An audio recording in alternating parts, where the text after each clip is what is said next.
Okay. Oops. Okay, let's go to the next slide. Sorry, I took this from another presentation that we had done earlier and adjusted it, so my title slide was simply wrong. But what we're going to do is walk. By the way, I'm Mike Gordon, and thanks much for the folks who have joined us. Thank you much for taking the time to join. And so we're going to walk through, it's roughly 20 some odd slides, and then I will take questions. I actually can't read those questions from my site, so just so that you know, those questions, a colleague of mine is about 50 miles away, and she will read those questions, I guess not as they come in, but you know, at some point. And maybe what I'll do is I'll stop after each of these, you know, the description, potential role, common features. I'll stop between each to open up for questions. And then look, if it's a question that I'm going to answer later in the presentation, I'll let you know, and we'll try to proceed with some dispatch. And the goal is for us to be complete by 5 o'clock. That may be a bit ambitious, but perhaps we can outperform as well. So this is a specific overview of the entire presentation. So let's move to the next slide. And so we're going to start specifically with the description of the market structures. And so apologies for that fire alarm in the background, but I'm hopeful that you can't hear it too much. So basically, I'm going to do what you shouldn't do in a presentation, which is largely read what's on the slides. But this is really designed for you to take a look at this, to take this presentation, and we'll make sure that A, it is soon available on the Sustainable Westchester site, and B, I'll happily email it to anybody who requests. So it allows us, community choice aggregation allows us to pool our electricity and gas consumption, and we're pooling the electricity and gas consumption of all of the customers inside our municipality. So I just want to make it clear, though, that the transmission and distribution, all of that, the maintenance, the repair, everything remains with either Con Ed or NYSEG. It's the actual purchase of the energy itself that is done by the CCA. And those are actually, you'll see they're consolidated in one bill. So let's just go to the next slide, and perhaps it's going to be more clear. So normally, this is just an overview of the general market structure. There are 3 different market structures that we'll describe here. One is a vertically integrated market. 2 is a competitive retail market, very much like we have here in New York. And 3, there's a municipal public utility. And these are the traditional models. And in a vertically integrated market, the utility basically does everything. They own the generation. They, quote unquote, buy the power from the generation and sell that power to the individual customers. They maintain the transmission lines, and they provide the customer service. But in a competitive retail market like New York's, the utility that owns and maintains the transmission and distribution lines generally does not own generation. That's generally privately owned.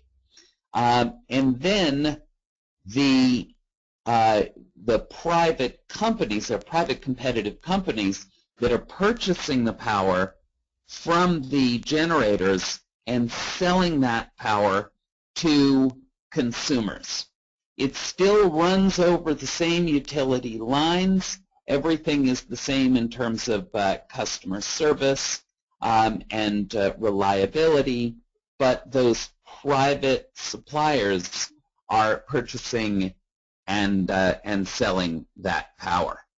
And then, of course, the public utility structure is that the muni actually owns not just the generation, but the transmission and distribution lines, and they provide that customer service. So those are the traditional market structures, and we sit here in Westchester squarely in the middle. We're in that competitive retail market.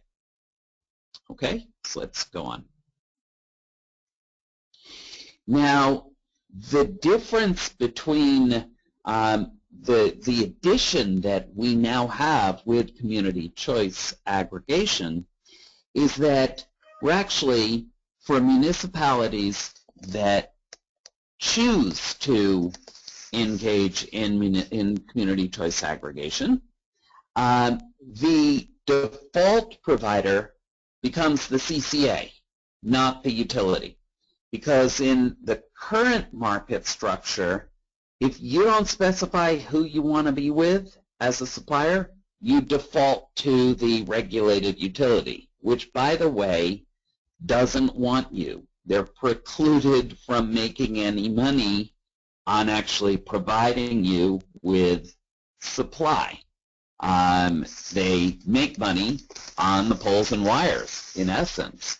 But currently, if you don't make a preference known, you default to the utility, which actually has to buy for you and doesn't make any money on that.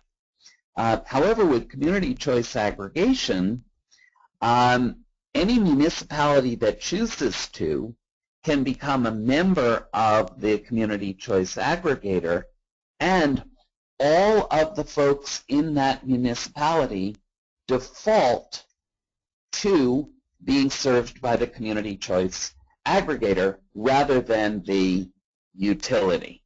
And now people can say, no, I prefer to remain with the utility, in which case they do remain with the utility. But if they say nothing about it, they don't object, they default to being serviced by the community choice aggregator. And so that provides the opportunity for that aggregator to have great quantities of purchasing and to be able to achieve superb economies of scale and to negotiate with clout. And as well, the aggregator can provide more services, but more on that later. Now, I think let's move to the next slide, and maybe it's time to kind of pause and listen to questions, depending on what this next slide actually says. Okay, good.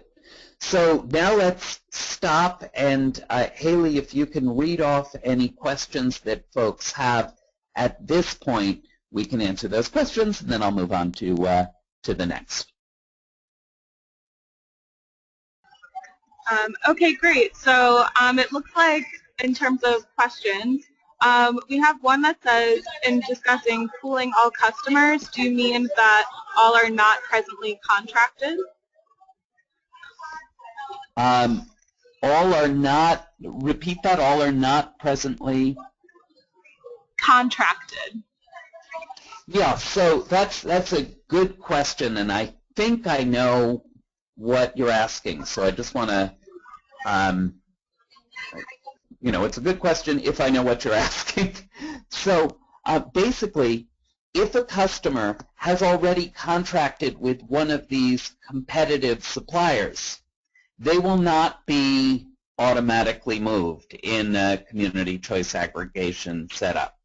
So everyone who's currently with the utility buying their electricity with the utility, they would be the folks that would automatically be moved unless they specifically say they don't want to be moved. But somebody who's buying with, for instance, Green Mountain Energy or that would be confusing, Constellation. If you're already buying with a competitive supplier, not Con Edison or NYSEG, then you will not be automatically moved. If you specifically want to be moved, then you have to opt in, but you will not automatically be moved. You will not be defaulted to the CCA. Any other questions, or should I just move on? We have another question in that's asking, how is this different? How is this different from an ESCO? Got it. So the community choice aggregator will contract with an ESCO. They absolutely will. We'll send it out to bid when we have the number of towns that have decided to participate. When we know we get to a critical mass, we'll send it out to bid to an ESCO or to all of the ESCOs, and then we will get those bid responses. So we're going to have the clout of somewhere between $300 million and $1 billion of purchasing for Westchester County to create a contract that is that we believe will be a better price than any individual is going to get on their own. And the major difference between your choosing an ESCO and you're participating in this aggregation, obviously price and price security we think is going to be a heck of a lot better, but this is the default. So it's the opt-out feature rather than the opt-in. So you currently can opt in to purchasing with an ESCO and you don't have very much clout. In this situation, unless you actively opt out, you're part of the aggregation. We'll try one more question if there is one, and then I'll just scoot on. Keep going. Sure. So we have another. I guess we do have another question, and it's saying, does state law or the PSC regulations,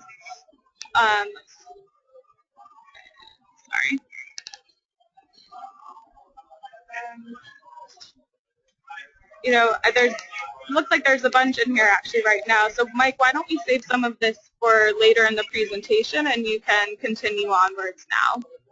Okay, lots of questions, and it does have to do with regulation, so I guess the answer is it may be answered later in the presentation, and if it is answered, I don't know. We'll figure out how to deal with it. Okay, so now we're going to go over common features of CCAs and some of the potential added value. But keep in mind that with the potential added value, we really want to focus on the core piece, which is what it is that we're doing now and what we need to do near term to be able to get to all of that added value in the very near future. Okay, so let's just go to common features. Okay, so generally CCA is enabled by state legislation. However, in our state, the Department of Public Service, which works for the Public Service Commission, it's the staff for the appointed commission, has an opinion, and it has been confirmed, that only rulemaking by the Public Service Commission is required. And I'll go into that a bit more later, what's actually going on with that. It's an opt-out program, which means that unless if the resident is not buying from a competitive supplier, that they will automatically be moved unless they specifically say they do not want to automatically be moved. And as a by the way, that's only going to happen in municipalities that choose to participate, not in municipalities that do not choose to participate. And this will be for both electric and gas. This, the local government, the individual municipality will decide, does it want to offer this to its residents or does it not? And there's a vote of the local city council, town council, to make that decision. And then there's some question, and we'll go into this later in the process, whether a municipal referendum is also required after the local resolution. The utilities are always continuing to provide poles and wires, delivery, reliability, and billing. Nothing changes, period, at all with respect to that. We've asked to be able to stuff our information into the utility bill, and the Public Service Commission has said, well, maybe at a future time, but we can't commit to that this month. That everything remains the same with respect to NYSERDA incentives because we're still paying the systems benefit charge, and so we're completely eligible for NYSERDA incentives, and there's no taxpayer cost here. There might be a $100 or $500 cost for the data. That will be determined in the, for the entire municipality. That will be determined in the next 14 days. But that when you participate in the CCA, there are certain taxes on your bill that you will not be paying, that you'll actually save money on. Okay, so let's move on. For instance, gross receipts tax, etc. But let's move on. Here, so I'll do a quick skinny on Illinois. They got tremendous savings with community choice aggregation. In Massachusetts, they've averaged 6% lower rates. Tremendous savings in Ohio as well. It is ubiquitous in Illinois, Ohio, Massachusetts. It's just beginning to open up in New Jersey. California is deeply engaged with community choice aggregation as well. But that's a little bit of a different market structure. But here, we wrote our proposal to the Public Service Commission, and the proposal says that one of two things is going to be the case. We're either going to get floating rates, rates that change with the change in fossil fuels, if there is a commitment on the part of the energy service company that they will always provide a discount on utility rates, or we will get fixed rates that are lower than, say, the last 12 months of the average utility price. And when we say that we're either going to get that, we're not going to contract with an energy supplier unless we get a bid like that. Now, there could be other options that residents could opt into in preference, but in terms of the default, what they're going to be defaulted into, it would either be a fixed rate that's lower than a trailing average or a floating rate with a discount commitment. I think that's it on that slide. I think that's, yeah.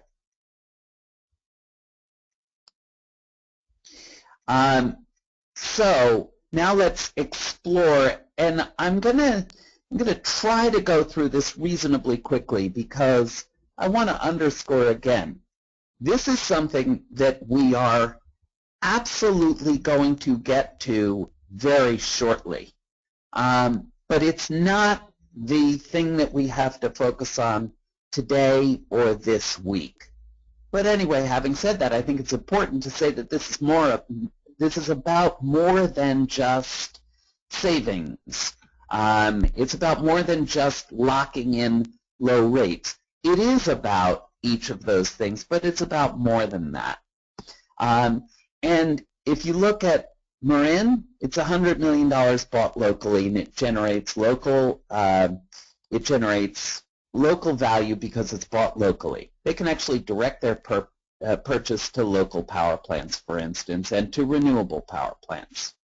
And in fact, in Chicago, the majority, and in Illinois, the majority buy fairly local, and it does inject dollars into a local economy. And that is prospectively what we can do here. More on that later. The tax relief is another thing that you are not, when you're buying from a competitive supplier, and those of you out there who are already buying from a competitive supplier, you're going to see that you don't pay certain taxes on your bill that you do pay when you're with the utility. So we'd see the benefit of that. And then as we talk through this renewables, microgrids, efficiency upgrades, I'm going to go into that with a little bit more detail in the next several slides. So I'll take you through it.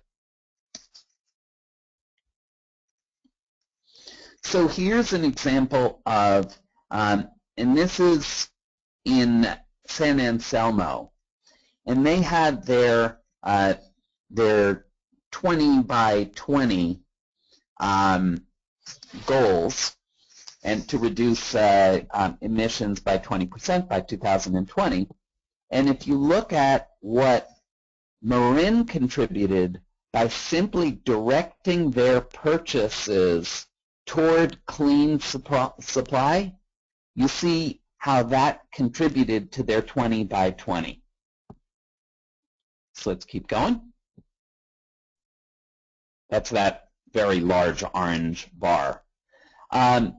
And then when we are investing in renewables, and the CCA can actually choose to do a direct purchase with a local renewable power plant.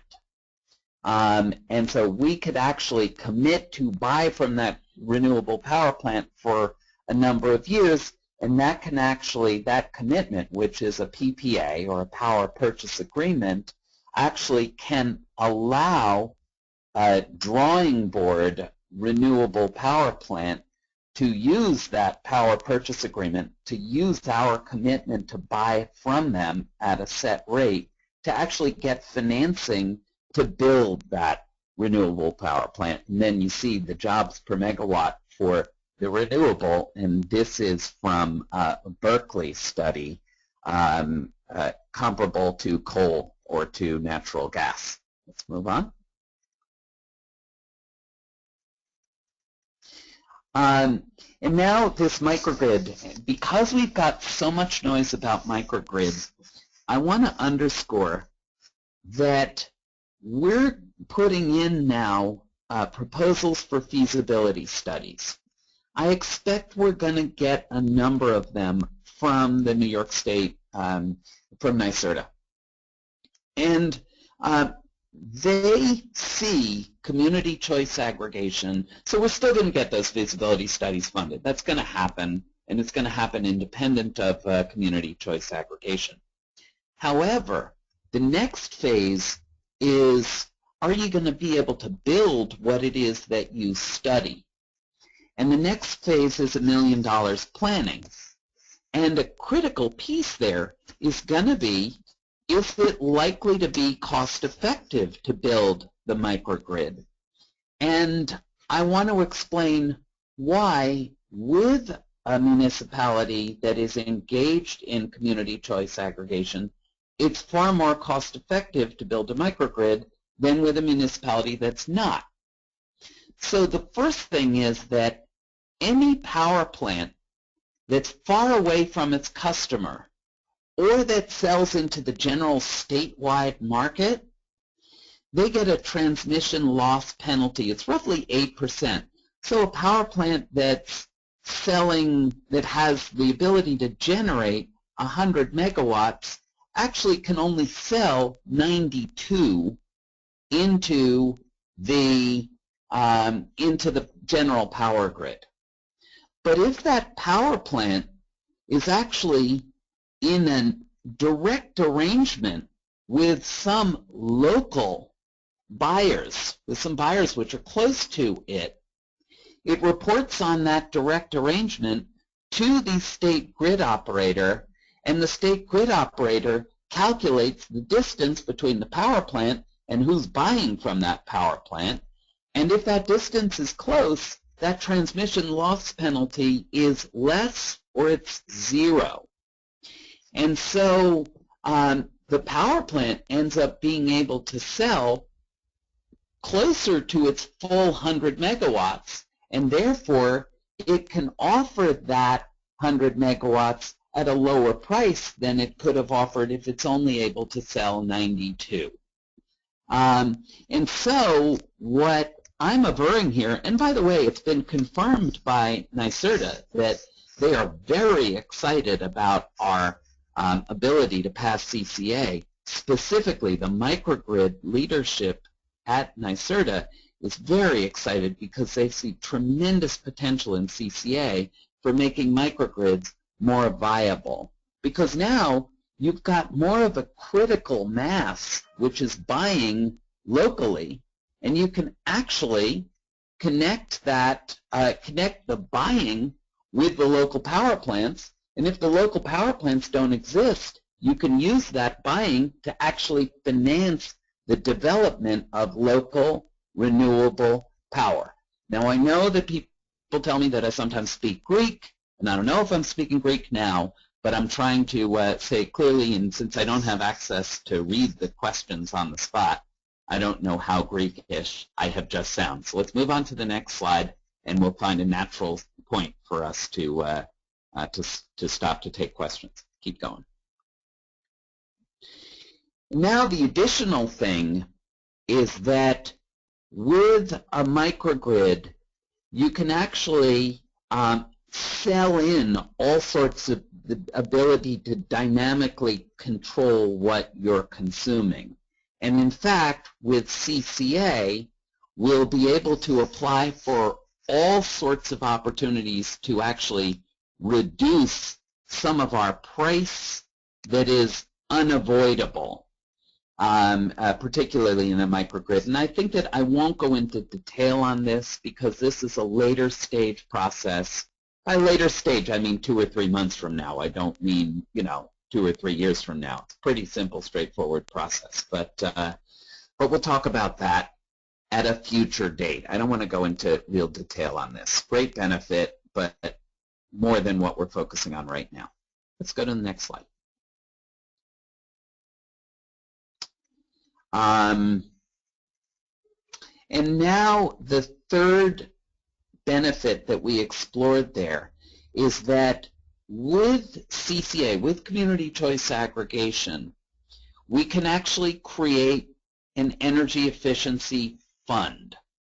So if, for instance, we're saving a full penny over the utility price, well, maybe, and we still have to apply to the Public Service Commission for this, maybe we can put 1/5 of a penny on the bill, gather a fund that would be administered by the local municipality, or if that municipality would prefer, administered by Sustainable Westchester. And that fund can be a pot of money that's available to folks who achieve energy efficiency. Now, those folks would still be eligible for NYSERDA incentives, but the fact, and the Public Service Commission has invited us to submit this proposal once we're closer to going live. But keep in mind that we are not going to add an energy efficiency surcharge if it actually sends the bill to greater than what we're paying with the utility. We're going to be very cautious on that because this is all about making sure that consumers see savings and price or price security. And we have to deliver on that if we expect to deliver on the broader promise of CCA. Okay, let's scoot. Okay, stage of New York regulation. And I'm going to go to this because I think this is critical. You know, stage of New York regulation, action items, and timeline. I think it's critical to get there, and then I'll open it up for questions. Okay, so stage of New York. Let's just go on. Great. So originally, and this is what many of the communities on this webinar did, we sought legislation which allowed home rule in Westchester County. Amy Paulin successfully passed legislation in the Assembly. She successfully got Greg Ball to sponsor it in the Senate. Greg and Amy successfully passed it in the Senate as well. It was vetoed by the governor. But it was very specifically vetoed by the governor. So I just want to underscore Amy's bill. She's chair of the Energy Committee at the Assembly. It absolutely made this order happen from the Public Service Commission. I think that it would have eventually happened. It would not have happened anywhere near as quickly as it did happen without Amy's bill. So let's underscore that and thank her for that endeavor. And Greg as well, because he got it through that Republican, I don't want to say dominated, Republican-controlled Senate. Now, it was vetoed by the governor, and the chair of the Public Service Commission, Audrey Did, the reason, and I don't know in fact that she went to the governor and said veto it, but if she did, I certainly understand why. She felt that if we pass this home rule legislation, that other communities in the state would feel that they needed legislation too, when in fact her staff, the Department of Public Service, was telling her that legislation wasn't necessary. And so she chose to fast-track the entire process through the Public Service Commission. She wanted to make it happen. She believes that there's unbelievable potential here. And so let's now go on to what Audrey did, which is remarkable in and of itself. Next slide.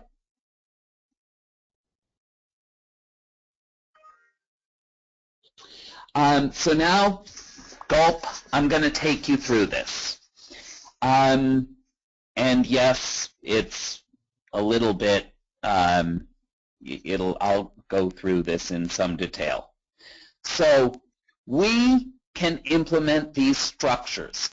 Audrey issued a rule. The Department of Public Service voted 3-0 to implement a rule that allows Sustainable Westchester communities to implement opt-out structures, to enter into CCA with an opt-out. So here, and believe me, you can get this, we'll get it up on the site pronto, and you can also get it directly from me. And the specific order and the news release that the Public Service Commission issued are at that link. The remaining to be determined is the cost of data. So we're going to have to get aggregated data from the utilities, like total number of customers who are purchasing, total number of kilowatt hours. That will need to get from the utilities in order to send out to the ESCOs for bid. And so how much that's going to cost is yet to be determined, but it's between, we're talking a minor amount, if anything. It might be $0, $100 to $500. And now, simultaneous to allowing us to do it, the Public Service Commission is taking comments and writing regulations for anyone else in the state to do it, and simultaneously other communities can submit just as we did submit.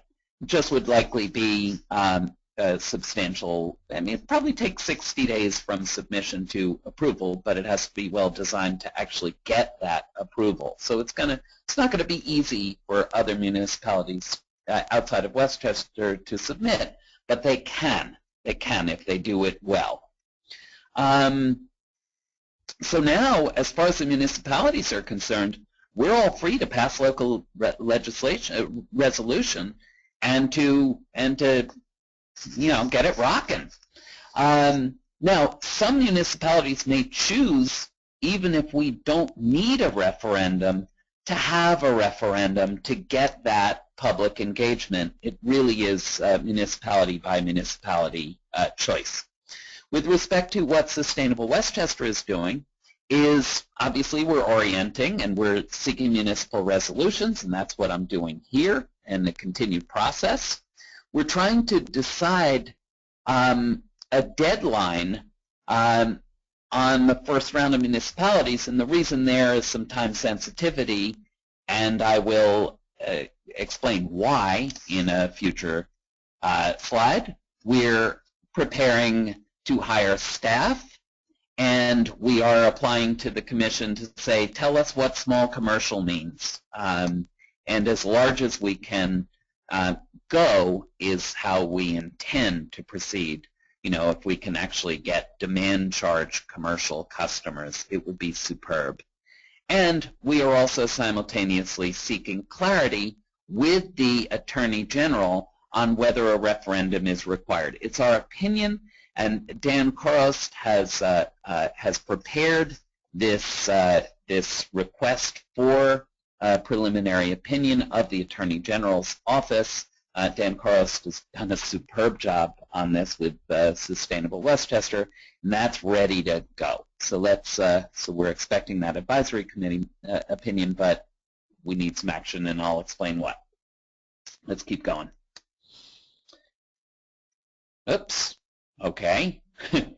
Okay. So why time sensitive? We're in a situation where prices for natural gas, which are roughly 50% of the total statewide supply, are at historical lows, and that drives down prices across the board. And so just by way of explanation, it was more than $7 per million BTU a year ago, and it's now $2. It's actually less than $2.80 per million BTU. And so our risk, if we don't act quickly enough, is that something happens such that across the board price hikes hit, and we don't have the opportunity to lock in what we say is an historical low, actually since 2002. And so there will be a second round, so don't freak out. However, I'm going to be an advocate of a fairly aggressive schedule, whether it's 6 weeks or 3 months. It's not clear, so that we can actually say we've gotten to the end of round 1, and now we're going to put out to bid to suppliers, because we aim to fix as soon as is possible. And then we'd have a certain amount of time that fix would remain in place. And in essence, it's like locking in a mortgage rate. You say, I want 4.5%. I know the market is at 4.7, and I'm going to buy when it gets to 4.5, and you have the flexibility to lock in when it gets to 4.5 and not until. It's kind of that kind of a strategy. Okay, let's move on. So what specifically is a municipality to do? Specifically, some municipalities may decide they want to hold a referendum even if it's not required. Whatever that preference is, the resolution should reflect that preference. Craft a resolution for your municipality to pass. Invite someone, I'm willing to come orient your board. Pass the resolution. So last night, for instance, Lewisboro had meeting number 1, and we expect Lewisboro will pass the resolution on meeting number 2. And yeah, it may take a couple of meetings. That's not something to be rushed if anybody in the board has a concern. And then once that resolution has been passed, then there's a letter that goes out the next day which basically requests aggregated consumption data from the utility. Then your municipality would forward that consumption data to Sustainable Westchester. No individual identifying information. Not interested in that. But specifically aggregated data, which allows Sustainable Westchester to send out to bid to potential ESCOs. And then finally, once we actually have a bid and we have decided which is our preferred contract, if it meets the requirements of either a fixed rate, which is lower than a trailing 12-month average, or a floating rate, then we would send it out and inform residents through open hearings. And that's the process. Let's move. And here is a sample resolution. WA stands for whereas. These are basic points. BIR stands for be it resolved. And we're specifically saying that we're specifically protecting the municipality from any guarantee of a lower price, underscoring that the municipality is not the ESCO. And then the first two, default price, are just as I explained. And the third gives, let me take a minute to explain that. The default price is first set at a level that is less than the average utility price, blah, blah, blah. That's the last bullet there. Specifically what we're saying here, and this is giving the municipality the flexibility for this. Doesn't mean that we're going to do this, but it basically allows a municipality. So let's say we get a 6-cent fixed price, and the utility price at that point happens to be 5.9 cents, but the average utility price over the last year was 6.5. So it's fine. Everything works. It's good. That's 6 price. Now let's say the utility price goes in the next 6 months up to 8 cents or 9 cents. At this point, we fixed our price at 6 cents. So we're saving consumers 3 pennies or 2 pennies. We could, in theory, have a calculated rate that says if the utility price goes up 2 cents, well, we're going to raise our 6-cent price to 6.5 cents and take half a penny to actually create an energy efficiency fund that then all residents and commercial folks could have access to should they want to achieve energy efficiency. I'm not saying we will do this. I'm just saying putting this in the resolution allows you to have the flexibility to do something like that. Okay? And I'm happy to explain that till the cows come home, and you don't have to include it if you don't. Next one. Next slide. Thanks. Okay, quick overview. I'm going to go through this really quickly, but I think it's self-explanatory. This is really just repeating lots of what we have been saying, and I can't quite see that final bullet myself on my own screen. I'll try to set it up so I can. In any event, I can't even still. But nonetheless, let's underscore that we're moving cautiously but rapidly. We want to completely orient anyone who wants that orientation, but the more participation we get, the more support that Sustainable Westchester can provide, and the more savings or lower price locks that we'll be able to offer because of the economy, not just the economy of scale, but because of the clout of the large aggregation purchase. So, oh yeah, the final bullet says that the fossil fuel prices makes it timely and time sensitive. So I didn't see that, but I'm repeating it. So let's move on to the last slide, and let's leave it on that last slide while I answer questions. So yeah, I'm just saying I'm available here. And there are other folks who are really becoming knowledgeable on this, so it doesn't just need to be me. And before I mention any names, I'm going to actually get their permission that they are available to go to various municipal governance meetings. So I won't mention names, but we will have a cadre of capable and knowledgeable folks to get out there to your meetings to support you. So questions? Let's open it up. Great, thanks, Mike. So it looks like the first question that we have here is asking about, when looking for the ESCO, will the CCA weigh in on the carbon emissions produced in making that power? Great. We figure that we are definitely going to ask for ESCOs to submit 100% non-nuclear and non-carbon emitting bids.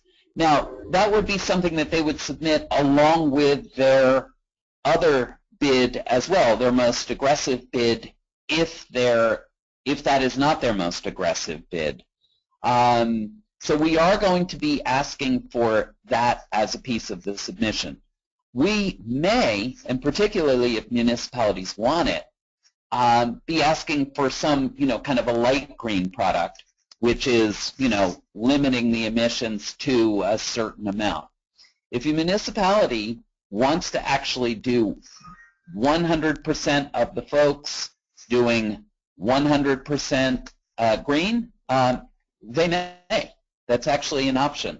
But the way it's likely to look is that folks will have the option to opt into a carbon-free supply, and the default will be the low price mechanism, at least for now, to make sure that that this is successful as far as the state is concerned, consumer advocates in particular. Next question, new question. Sure. The next question is saying, will the CCA automatically default back to the Con Ed rates if the CCA rate ever becomes higher than what the default rate would have been from Con Ed?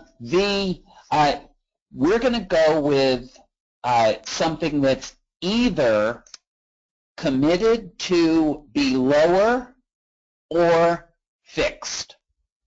So the answer is no, it will not. However, individual homes and businesses are able to opt out themselves and default back to the Con Ed rate if they choose, which creates a certain risk for the supplier, but that's the way we designed it. Great. So in a similar question to that, with utility default service rates changing on a monthly basis, how can customers be assured that they are getting a better price from the aggregation deal on a yearly basis? Okay, so there are two. First of all, we have to report on this to the Public Service Commission. We have to report on it annually, and we are going to be held to high standards. But we're going to sign a contract that has one of two, it's our intent to sign a contract that has one of two features to it. And as a by the way, when a municipality passes a resolution, the fact that they're putting those conditionals in means that they are not committing to this unless the contract has one of these two features in it. One, a fixed price that is lower than the trailing 12-month average. Now, it's possible that natural gas prices go even lower. I don't think it's very likely, but it's possible, in which case what they got was they got price security. And after all, they're free to opt back into the utility price, so in essence it acts as a cap. The other is that the supplier, the ESCO, the energy service company, is committing that whatever the utility price is, at any instant, they're going to offer a discount. And then we would track that and be able to track that at all time. And remember, again, we, Sustainable Westchester, have to report to the Public Service Commission. The Public Service Commission is overseeing this entire process. So if we're not doing that, they can pull our authority right away because we've committed that that's what we're going to do. We could have submitted it differently, but they gave us a yes based on what it is that we've committed. So there's your assurance. It's the state agency. Great. The next question is... Another question. Oh, sorry, continue. Sorry? The next question is, what about municipalities using or receiving power from NYPA? The purchase, so if a municipality itself is not going to be opted into this. A municipality for its own buildings. Now, a municipality can choose to piggyback on whatever contract the CCA gets if it wants to, but it's not going to be it's not going to be an opt-out for the individual municipality. That municipality is going to continue doing its own purchases from whomever it's currently purchasing from. That will not change for its own buildings. Next question. Is there a way to guarantee clean energy, specifically energy that is not necessarily from fracked gas? Sure. I mean, we're going to put out an RFP that says you're going to be submitting to us also a price for 100% carbon-free, nuclear-free energy. It may, in fact, be higher. We don't know. Maybe it'll be part of a fixed price because renewables can be fixed. And maybe that fixed price will be attractive in and of itself, in which case it could actually be the default price. But there definitely will be that option for folks to choose to engage. It will likely not be the default option because it will likely not be the least expensive, but there will be that option. And yeah, period. Great. Next question: why are gross receipts tax not payable, and will this reduction affect the amounts of gross receipt taxes currently received by municipalities? I'll take the second question first. No, that's a state tax, or it will not affect municipal tax collections at all.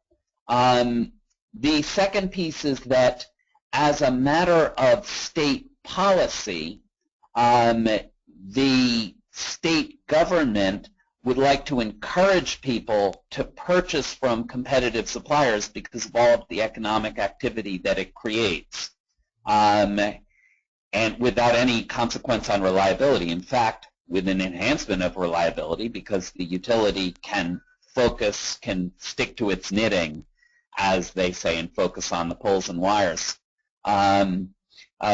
So it's statewide policy that the state supports these competitive markets, and therefore it's a tax benefit when we engage with them. Great. So it looks like we might have time for just one or two more questions. This one that we have here is asking about next steps. So it says, would the next step be for municipalities to opt in, or are we awaiting a decision on a referendum requirement? And will you be sending out boilerplate templates or documents to municipalities? Okay, great questions, action-oriented questions. We are not waiting for a decision on the referendum, requirements. We'd be waiting for another three months if we waited on that. We're going to get a preliminary opinion right away or soon. We need immediately to act on referenda being passed. That's the critical near-term step. Also, a municipality, any municipality, needs to send this letter that we have already crafted to the Attorney General's office to actually request this preliminary opinion because the Attorney General's office is providing preliminary opinions only to municipalities, not to a nonprofit organization, which is what Sustainable Westchester is. I'm sure that we can get it fast-tracked, because I think Sustainable Westchester is quite well respected. But anyway, we need the resolutions passed now, and we can take the steps that are required, and then if a referendum is required, or if you choose to have a referendum, you can have it later. I think the statute says within 60 days, though it may not even apply to us, that referendum requirement. So yes, people should contact me. I'm happy to orient. I'm happy to send the sample resolution. I'm happy to send out this document to anyone who wants it, and we should be moving pronto. That's my perspective. Very powerful opportunity, so I do think that we should move pronto. Yes, another question. Sure. So the next question is asking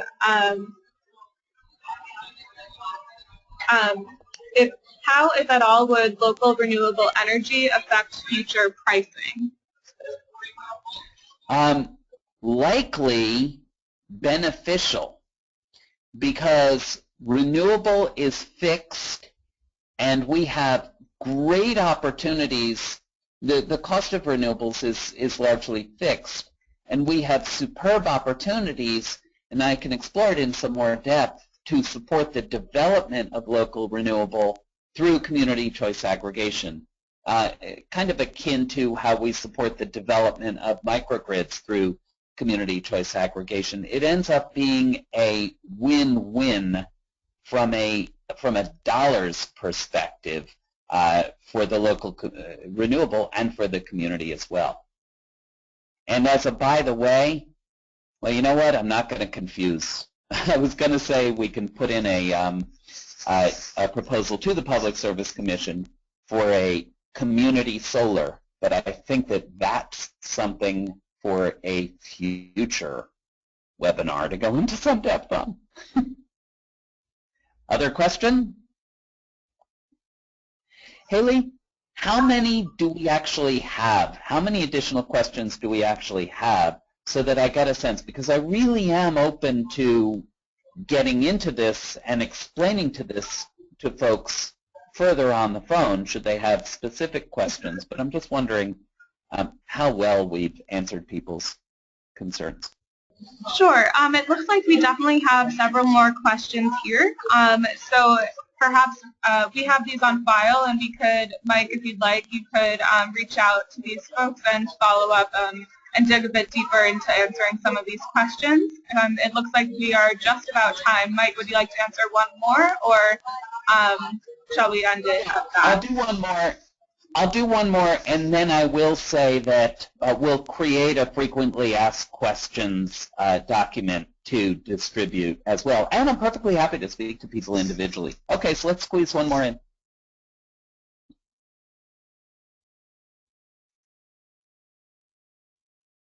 Sure. So one more says, at any point can a resident opt out, and can they do that now with Con Ed or with NYSEG? At any point after the contract, a resident can opt out. Absolutely.